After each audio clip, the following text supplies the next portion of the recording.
갈라디아서 5장 5절에서 6절 말씀입니다. 같이 한 목소리를 한번 읽어보겠습니다. 5절 6절 시작.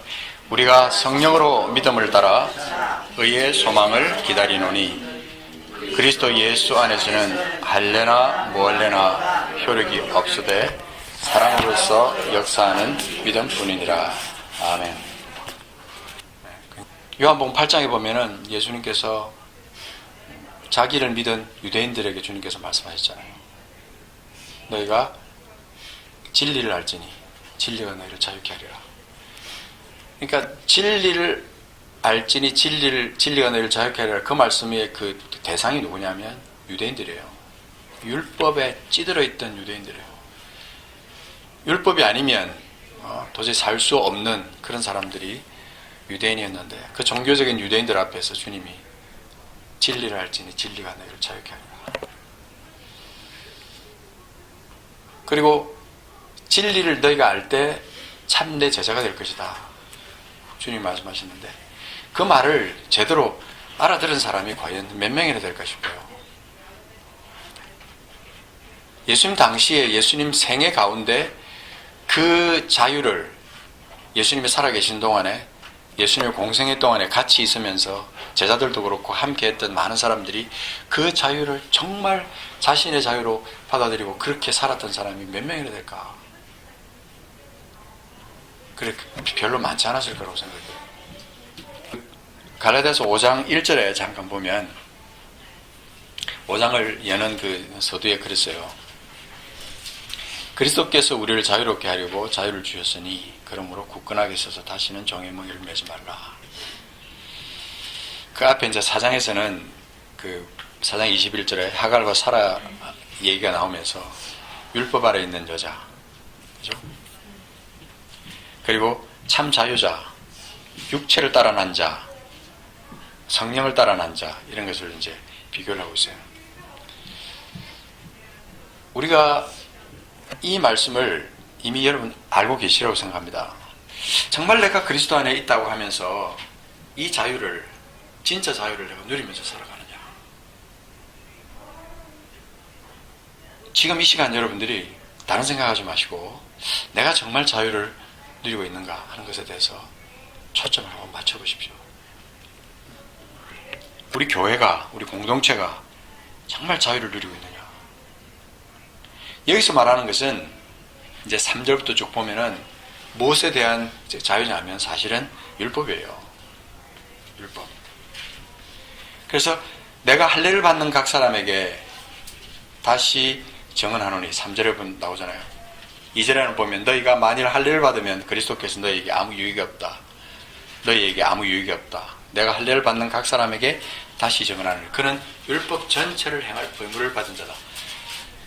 그러니까 율법을 행하려면, 율법 전체를 행하려면 할례를 받고 그렇지 않으면 할례를 받지 마라. 그런 뜻이에요. 받아도 상관없지만 그렇다면 네가 한번 제대로 한번 해봐. 그 뜻이라고. 유대인이 되고 싶어서 이방인들 가운데도 할례를 받는 사람들이 있어요. 철저한, 그러니까 유대인이 되는 하나의 어떤 그 증표 중에 아주 중요한 핵심적인 것이 바로 할례인데 네가 할례를 받는다면 율법 전체를 행할 의무를 가지게 된다. 근데 더 중요한 것은 4절이에요. 저는 이 4절을 암송하면서 그런 생각을 했어요. 야, 너무 소중하다 생각을 했어요. 율법 안에서 어렵다함을 얻으라는 너희는 그리스도에게서 끊어지고 은혜에서 떨어진 자다. 이게 여러분 사실 무서운 말이에요. 율법 안에서 어렵다 하는 너희는 그리스도에게서 끊어졌다. 그리스도와 단절이 됐고 은혜에서 떨어진 자이기 때문에 신앙생활의 핵심이 상실되어 버리는 거예요. 그리스도에게서 끊어지는데 어떻게 신앙생활을 한다고 말할 수 있습니까? 근데 율법 안에서 어렵다 하면서 마치 그리스도에게 내가 붙어있다라고 착각하면서 살아가는 사람들이 있더라는 거죠. 이게 무서우면서 중요한 말이다 하는 생각이 듭니다. 율법 얘기하고 무슨 뭐 그런 얘기하면 굉장히 딱딱해져요. 머리가 막 복잡해지고 막, 그죠?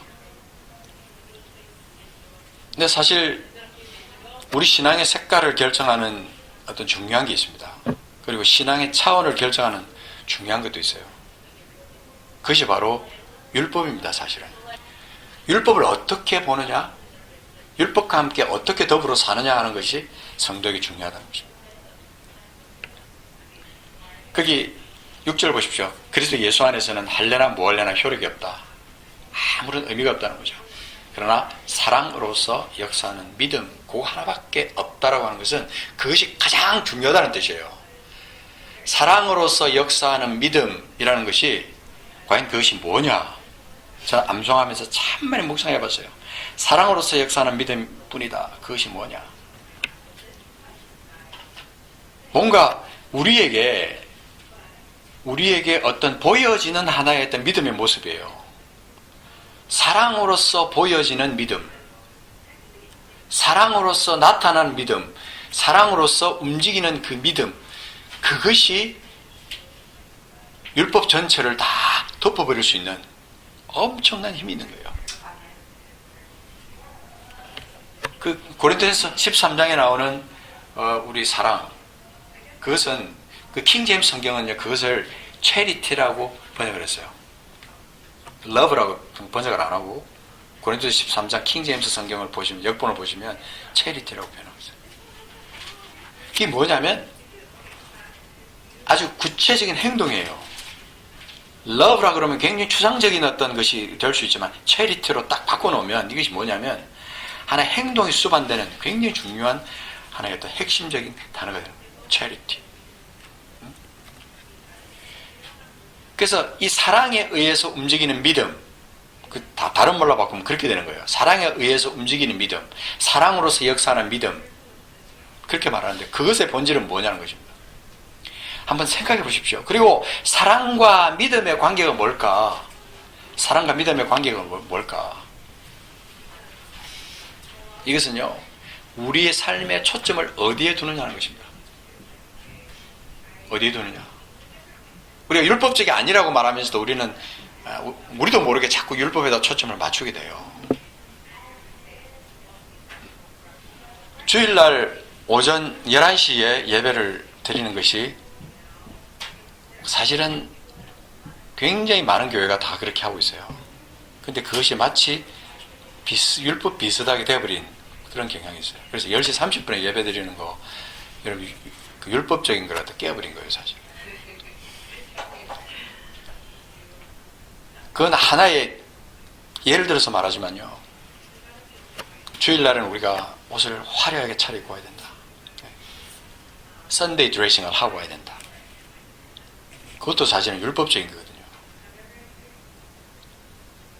여러분들 지금 복장 보시면 굉장히 자유로운 거예요.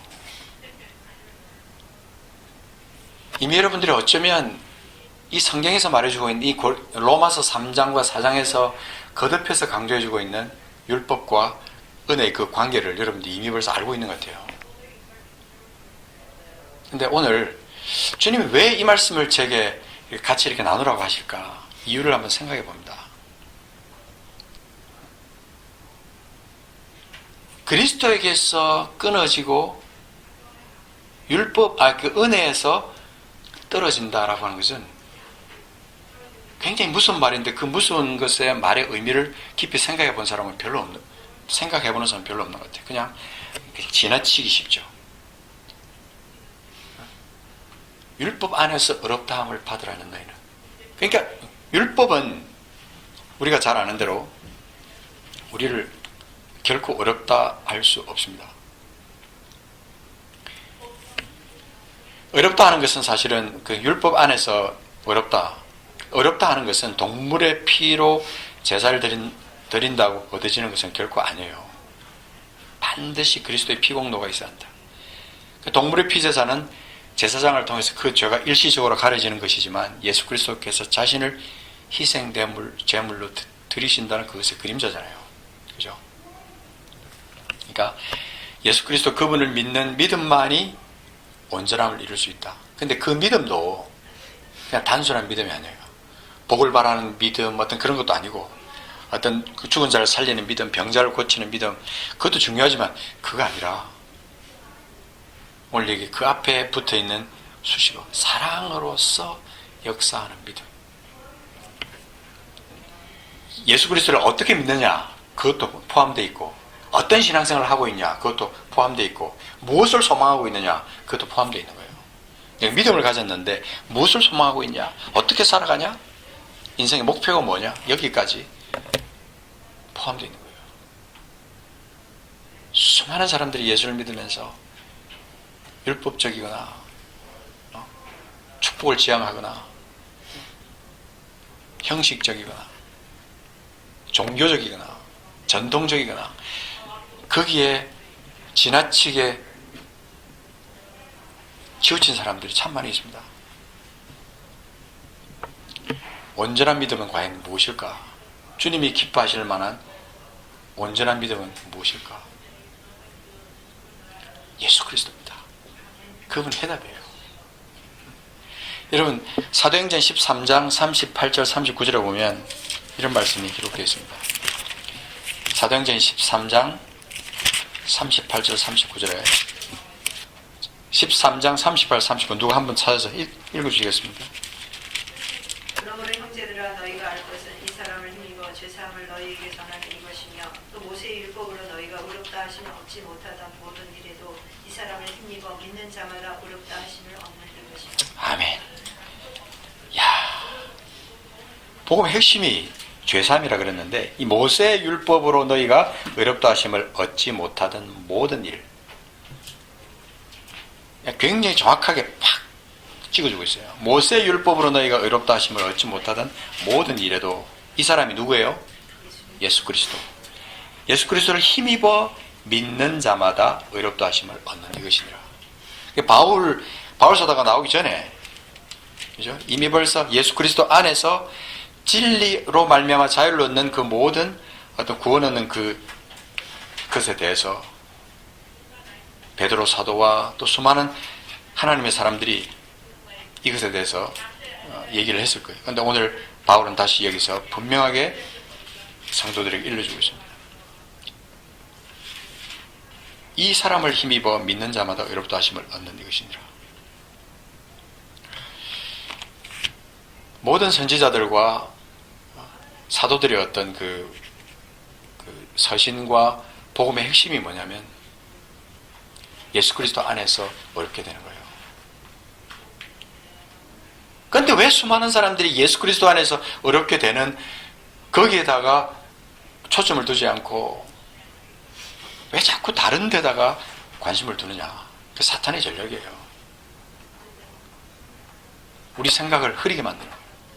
주님에게다 초점 맞추고 주님 사랑하고 주님의 사랑을 입어서 그 사랑으로서 역사하는 그 믿음으로 이 세상을 이기는 것을 사탄이 배합하는 거예요.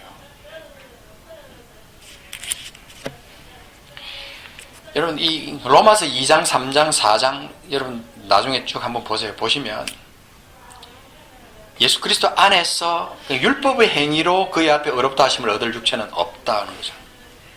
율법으로는 단지 죄를 깨닫는다. 그게 로마서 3장 20절에 있는데요. 율법의 행위로 그의 앞에 의롭다 하심을 얻을 육체는 없다. 율법으로는 단지 죄를 깨닫는다. 그렇지만 우리가 의롭다 하심을 얻는 것은 예수 그리스도를 믿는 자, 그 이름을 믿는 자, 그리고 그 안에서 그의 예수 그리스도께서 행하신 그것의 어떤 그 구속의 은혜와 구속의 사랑, 이것을 자기 것으로 받아들이고 그렇게 살아가는 사람, 그런 사람들이 하나님 안에서 의롭다 하심을 받는 거죠. 저는 이 로마서는 참 소중한 그 성경 중에 하나다고 생각합니다. 로마서가 얼마나 깊은 그 서신서인지.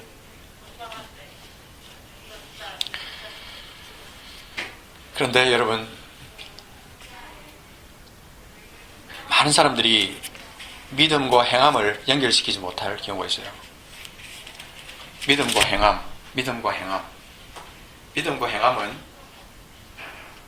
뗄 수 없어요. 그 행함의 가장 중요한 어떤 그 동기가 자기 의도 아니고 분명히 사랑이잖아요. 하나님의 사랑, 예수 그리스도의 사랑, 그 사랑이에요. 그래서 야고보서는 행함이 없는 믿음은 그 자체가 죽은 것이라고 말했죠.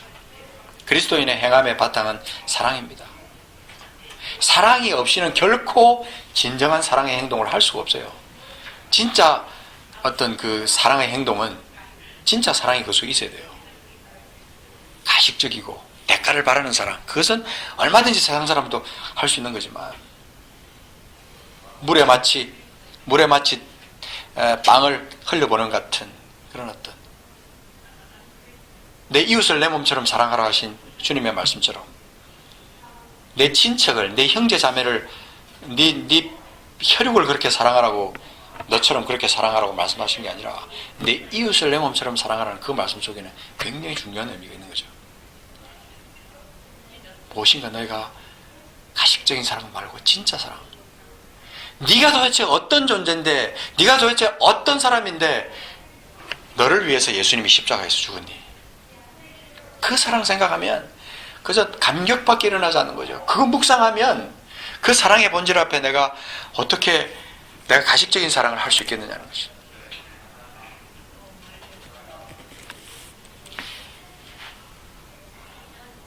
그래서 여러분 그 갈라디아서 5장 그 뒤에 넘어가면 13절에 그렇게 말합니다. 형제들아, 너희가 자유를 위하여 부르심을 입었다. 그러나 그 자유로 육체의 기회를 삼지 말아라.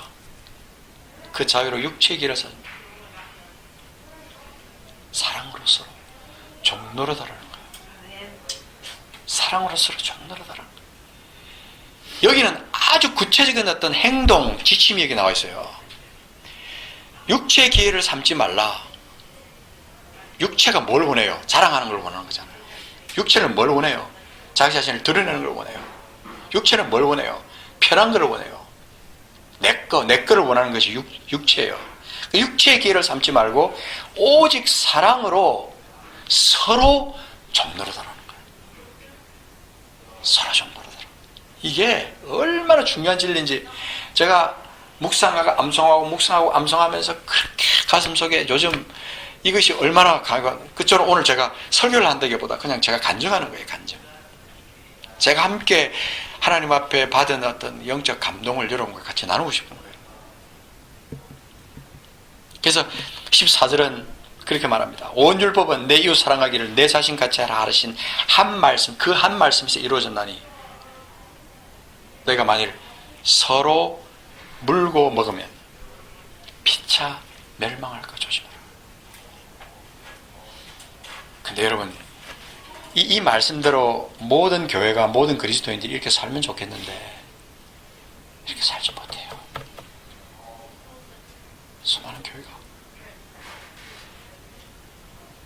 그래서 한국 교회나 우리 그리스도인들에서 특별히 나를 위해서, 스스로를 위해서 기도할 때 하나님, 내가 누리는 이 자유가 진짜 사랑의 동기를 받은 자유입니까? 하나님의 사랑으로 내가 그렇게 그 받은 자유고, 그 자유를 누린 사람답게 그렇게 진정으로 내가 오직 사랑으로 모든 사람과 더불어 종노릇하면서 내가 살고 있느냐? 진짜 자유를 누린 사람은요, 비록 종노릇을 해도 기뻐요. 은밀히 선을 행해도 기뻐요. 그렇잖아요. 그래서 사랑으로서 역사하는 믿음만 있으면 율법도 초월하는 거예요. 안식일 문제도 초월하는 거예요. 절기 지키는 것도 초월하는 거예요. 할례하는 거, 금식하는 거, 모든 것을 사랑으로서 역사하는 믿음이 그 속에 있으면요, 누가 뭐래도 예수 그리스도 안에서 든든하게 서 있는 그 안에서 참된 자유를 누리고 있으니까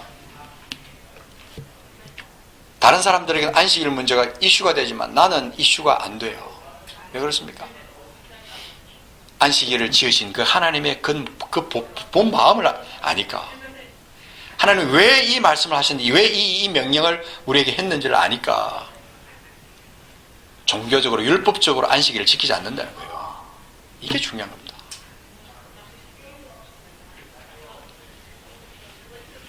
그래서 골로새서 2장 16절 17절을 보면 유대인들이 그냥 예수를 믿는 유대인들과 그 다음에 또 예수를 믿는 이방인들과 이런 사람들 사이에 막 이런저런 일이 일어나고 그럴 때 먹고 마시는 것과 절기나 초하루나 안식일을 이유로 누구든지 너희를 비판하지 못하게 하라. 그게 중요한 게 아니라는 거예요. 이것들은 장래일의 그림자나 몸은 그리스도의 것이다.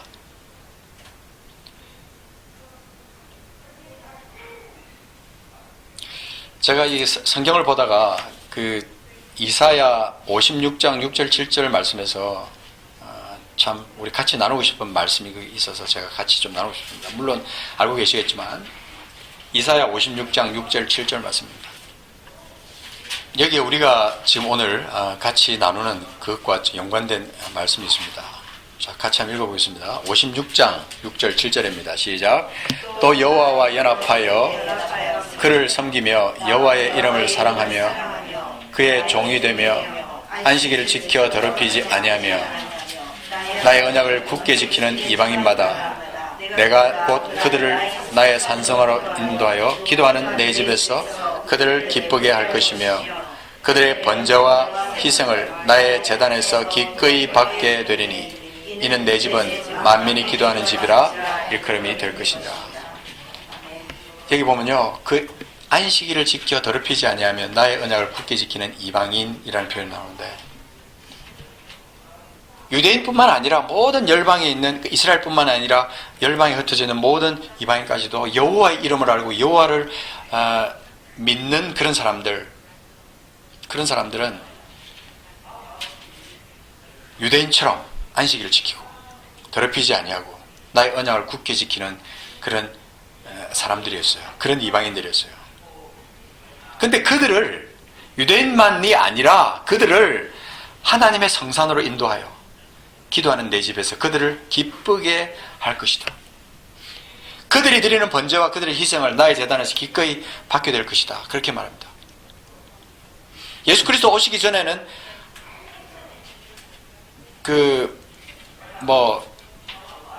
이방인이나 유대인이나 어떤 그런 다른 어떤 법이 적용된 게 아니라 율법이 이스라엘 유대인들이 그 율법을 지켜왔지만 그 율법의 그 모든 그 대상은 유대인과 이방인이었다는 거죠. 예수 그리스도 오시기 전에 하나님을 아는 민족은 열방도 예외 없이 안식일의 법에 조촉이 됐어요. 하나님이 명령하셨으니 안식일은 반드시 이스라엘과 열방 가운데 지켜져야 하는 법이다라는 겁니다. 지금 여러분들이 이미 제가 보니까 안식일 문제에 대해서는 여러분들이 자유함을 받으신 것 같아요. 다 해답이 있으신 것 같아요. 근데 이 안식일도 절기도 지키고자 하면요, 지키는 거 괜찮아요. 어때요? 지키면. 어떤 사람은 어떤 교회에서는 토요일날 안식일 예배도 드리고 사밧 예배라 그래서 금요일 밤에 예배도 하고 토요일날 모여서 또 안식일 예배도 드리고 그리고 또 주일날도 또 모여서 예배 드리는 교회도 있어요. 너무 율법적이다. 어떻게 그렇게 율법적으로 하느냐. 그렇게 손가락질할 것도 없다는 거예요. 근데 왜 그렇게 하는지는 모르죠. 깊숙이 파고 들어가보면 어쩌면 주님 사랑하고 주님의 뜻대로 살려고 하는 그런 어떤 깊은 동기가 그들에게 있기 때문에 두 번이나 그렇게 세 번이나 모여서 그렇게 금요일 저녁부터 그렇게 안식일을 지키면서 그런 사람도 있을 수 있습니다. 근데 안식일도 절기도 지키고자 하면 사랑으로서 역사하는 믿음으로 지켜보라는 거예요. 이 사랑으로서 역사하는 믿음을 가지고 지켜보라는 거예요. 종교적으로 말고 율법적으로 말고 그렇게 한번 지켜보라는 거예요. 그러면요, 이 안식일을 지키는 거, 모든 절기 지키는 거, 이것이 얼마나 풍성해지는지. 금식하는 것도 어떤 사람 율법적으로 하는 사람이 있어요. 금식도 사랑으로서 역사하는 믿음으로 한번 해보라고요. 얼마나 그것이 결과 아름답게 나타나는지. 예수께서 오신 후에 안식일까지 율법의 범죄로 보면 그것으로부터 자유함을 얻게 됩니다. 우리가 주의 날로 지키지만 사랑으로서 역사하는 믿음이 우리에게 자리 잡힌다면 안식일의 율법에서도 자유함을 얻어 더 성숙한 안식일의 신앙의 열매를 우리가 맺는 거죠. 그러니까 우리가 진리 안에서 자유를 얻는다는 것은 차원이 높은 겁니다, 사실. 우리 신앙생활에 진리 안에서 자유를 얻는 것, 이것은 아주 가볍게 우리가 생각할 수 있지만 진리 안에서 자유를 누리고 사랑으로서 역사하는 그 믿음 안에 살아간다는 것은 굉장히 차원이 높은 거예요. 정말 차원이 높은 거예요. 여러분, 하나님을 사랑하고 이웃을 사랑하라, 내 몸처럼 사랑하라는 그 명령, 이것은 거듭난 모든 그리스도인이 생명처럼 지켜야 할 계명입니다. 완성된 계명이에요. 율법 가운데 엑기스처럼 예수 그리스도까지 왔다가 예수 그리스도께서 십자가에서 죽으심으로, 그 사랑으로 죽으심으로 말미암아 완성된 하나의 엑기스예요. 그러나 이것도 율법적으로 행하면 거기서 자신의 의가 드러나기 때문에 이 하나님을 사랑하고 이웃을 사랑하는 것도 율법적으로 생각하고 전통적으로 생각하고 그렇게 하면 거기서 또 자유가 없어요. 사랑으로서 역사하는 믿음, 그것만 있으면 할래든 뭐든 뭐 할래든 그것은 의미가 없지만 사랑으로서 역사하는 믿음, 그거면 모든 것을 완성할 수 있다. 온 율법과 선지자의 강령, 마태복음 22장 40절에 나오는 그 말씀이죠. 이 두 계명이 온 율법과 선지자의 강령이다. 하나님을 사랑하고 이웃을 내 몸처럼 사랑하는 이것이 이때까지 있어오던 모든 율법과 선지자의 강령이라는 거죠. 에센스라는 겁니다. 그들의 가르침의 총체라는 거죠. 온 율법과 선지자의 가르침을 완성하고 그것을 온전케 한 것이 예수 그리스도의 오심과 죽으심 그리고 부활이에요. 그것을 우리가 믿고 있고 우리 신앙의 기초로 삼은 거죠. 그리고 그 예수께서 우리에게 자유를 주셨어요. 그 진리로 자유를 주셨어요. 그 죽으심으로 자유를 주셨어요. 그 자유는 죄와 사망의 법으로부터도 자유를 주셨고 율법으로부터도 자유를 줬다는 거죠. 그죠? 로마서 8장 1절에서 3절까지 말씀 여러분 잘 아시나요? 예수 그리스도 안에 있는 자는 정말 새로운 어떤 법 안에, 생명의 성령의 법 아래 우리가 지배를 받기 때문에 죄와 사망의 법으로부터 자유함을 받는 거예요. 그런데 여전히 우리는 죄와 사망의 법으로부터 자유를 못 받고 살아가는 수가 있어요. 사랑으로 열매를 맺는 믿음과 예수 믿고 구원받는 믿음의 차이가 뭘까? 사랑으로 열매를 맺는 믿음과, 생각해 보세요. 예수 믿고 구원받는 믿음의 차이가 뭘까? 자, 어떻게 보면 똑같이 보여요. 그리고 의의 열매라는 말은 뭘까? 우리가 30년, 40년 예수 믿고 살다가 어느 날 갑자기 주님이 우리더러 오라고 할 때 언젠간 갑니다. 이 땅에서 맺어야 될 열매가 도대체 뭘까? 이것을 한번 여러분 우리가 생각을 해보는 겁니다. 참된 이웃 사랑은 거짓이 없습니다. 조건이 없습니다. 사랑으로서 역사하는 믿음은 사랑에 의해 열매가 맺히는 믿음인데, 믿음은요 반드시 열매로 결과로 나타나야 돼요. 여러분 요한복음 15장, 이제 마지막으로 요한복음 15장 15절에서 17절 말씀 잠깐 찾아보겠습니다.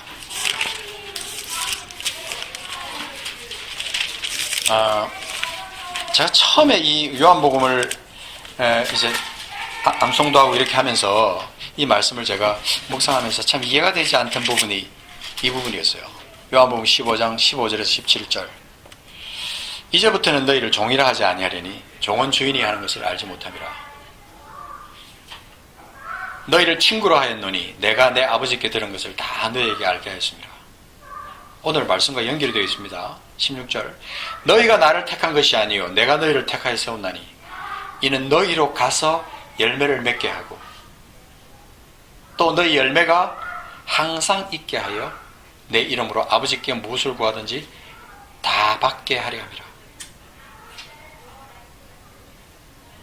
그런데 여기까지는 제가 이해가 됐어요.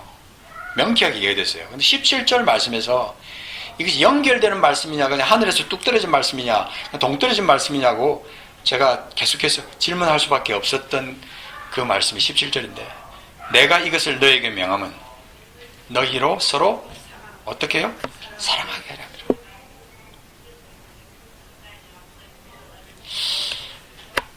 아니 어떻게 그 앞에 있는 그 말씀들 쭉 보면은 계명 사랑 이런 말씀도 쭉 나오고 열매 이런 말씀도 나오고 그죠? 너희가 내 안에 가고 내 말이 너희 안에 가면 무엇이 원하는 대로 구하라. 그러면 이런 기도 응답에 대한 것도 나오고 다 나오는데 이 말씀이 쭉 나가다가 17절에 가서 내가 이것을 너희에게 명함은 너희로 서로 사랑하게 하려 함이라. 그럼 이게 뭐예요 도대체? 주님이 우리에게 말씀하시는 그 열매라는 것이 도대체 무엇일까? 전도에서 다른 영혼을 갖다가 이렇게 그리스도 앞으로 하는 그것이 열매일까? 내가 이것을 너희에게 명하는 것은 너희로 서로 사랑하게 하느니라. 너희 믿음의 본질이 도대체 뭐냐 하는 것입니다. 열매가 항상 있게 하도록 우리를 부르신 주님은 서로 사랑하라 이렇게 명령하십니다. 그리스도인에게 사랑은 철학도 아니요 낭만도 아니고 생명입니다. 그래서 마치 이 사랑이 열매로 연결되지 않고 열매로 이렇게 마지막 결론을 내지 않는다면 마치 그것은 무엇과 같으냐면 그리스도께서 말로만 죽으셨다. 그리스도께서 말로만 죽으셨어 하는 것과 같은 거예요. 사랑이 없으면 아무것도 아니다. 그 charity, 행동으로 하는 그 사랑이 없으면 너희들이 아무것도 아니다. 우리는 뭔가 이 말씀을 묵상하지 않습니다. 우리 현대 그리스도인들은 말씀을 너무 좋은 말씀들이 너무 많기 때문에 말씀을 묵상하기보다 그냥 듣고 흘려보내요. 그러니까 자꾸 어떤 좋은 말씀, 내 귀에 단 말씀, 내 마음을 흡족하게 하는 말씀, 좋은 말씀, 화려한 말씀, 그 말씀에 자꾸 목말라 하는 것 같아요. 근데 우리는 이 말씀 자체로 돌아가서 이 말씀 앞에 우리 자신을 놓는 훈련을 해야 된다. 말씀을 씹어야 돼요. 말씀을 또 되새기고 그렇게 하는 거예요. 그렇게 할 때 우리는 그 안에서 얼마나 진국이 나오는지요. 여러분 인생은 긴 것처럼 보이지만 길지 않습니다. 짧아요. 정말 짧습니다. 가을 되면 이 산호사의 이 지역에 가을 단풍이 얼마나 아름답습니까? 그죠? 진짜 아름다워요. 차 타고 다니면 너무너무 아름답잖아요. 근데 여러분 생애 살면서 그 아름다운 단풍 풍경을 몇 번이나 볼 수 있을 것 같아요? 생각해 보세요. 몇 번 볼 것 같아요? 여러분 20년을 산다 그래도요 20번밖에 못 봐요. 200번도 아니에요. 2000번도 아니고 딱 20번 20년을 산다고 하면 10년을 산다고 하면 10번밖에 못 보는 거예요. 그렇게 생각하면 인생이라는 게 진짜 짧은 거예요. 정말 빨리 지나가는 게 인생인데 우리 이 빨리 지나가는 이 인생 속에 뭔가 하나의 진짜 제대로 된 것을 잡고 제대로 된 것을에다가 포커스를 두고 인생을 살아야 되는데 그건 율법이 아닙니다. 전통도 아니고 아무것도 아니에요. 오직 예수 그리스도를 믿는 믿음인데 그 믿음의 본질이 뭐냐면 사랑으로서 역사하는 믿음이라는 거예요. 사랑은 낭만이 아닙니다. 철학도 아니고 생명, 그리스도인에게서 생명. 그리스도께서 주시는 참 자유로 이끌 수 있는 사랑으로서 역사하는 믿음으로 승리하는 삶을 살다가 어느 날 주님이 우리를 부르시면 이 땅을 떠나서 이미 얻은 구원받은 그 구원을 가지고 영원한 곳으로 거처를 자연스럽게 옮길 수 있는 준비된 사람들. 얼마나 멋집니까? 이 세상에 물질 붙들고 살다가 그저 그냥 없어질 것들 붙들고 살다가 그렇게 주님 맞는 사람들이 아니라 사랑으로서 역사하는 믿음의 열매를 매일매일의 삶에서 그저 최선을 다해서 맺으면서 살다가 어느 날 부르시면 주님 앞에 가는 그런 멋쟁이 예수쟁이가 되지 않으시겠습니까? 그렇게 되기를 주님이 원하시는 거예요. 여기에 믿음을 율법으로서 역사하는 믿음이라고 하지 않았어요. 전통으로서 역사하는 믿음이라고 하지 않았어요. 근데 수많은 교회와 성도들이 율법으로서 역사하는 믿음을 구하고 살아가요. 전통으로서 역사하는 믿음을 구하려고 살아가요. 율법을 뛰어넘는 사랑, 그 사랑으로서 역사하는 믿음, 그 믿음을 주님은 가지를 원하는 거예요. 사람마다 삶의 내용과 스타일이 다 달라요. 하지만 그리스도 안에서 누리는 자유로운 삶의 내용과 본질은 같다는 겁니다. 같다는 겁니다. 갈라디아서 5장 그 마지막 절 한번 보십시오. 저 큰 소리로 읽어주시면. 헛된 영광을 구하여 서로 격려하고 서로 투기하지 말지니라. 헛된 영광을 구하여 서로 노획해 하거나 서로 투기하지 말지니라. 우리가 만일 성령으로 살면 성령으로 행할지, 성령의 은사를 막 받아가지고 방언도 하고 예언도 하고 난리를 쳐도요, 이 성령으로 행함이 없으면 성령의 열매가 나타나지 않으면 헛겁니다.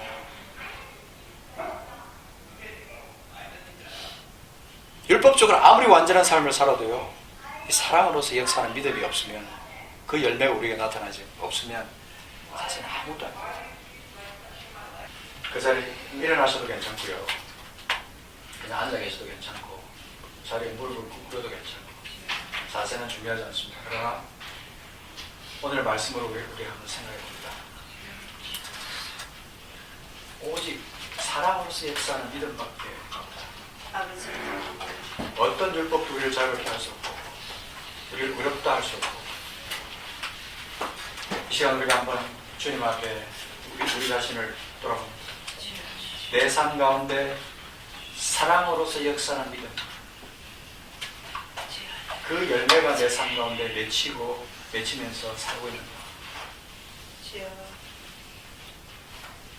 아버지, 가슴에 한번 손을 얹고 하나님 앞에 기도합니다.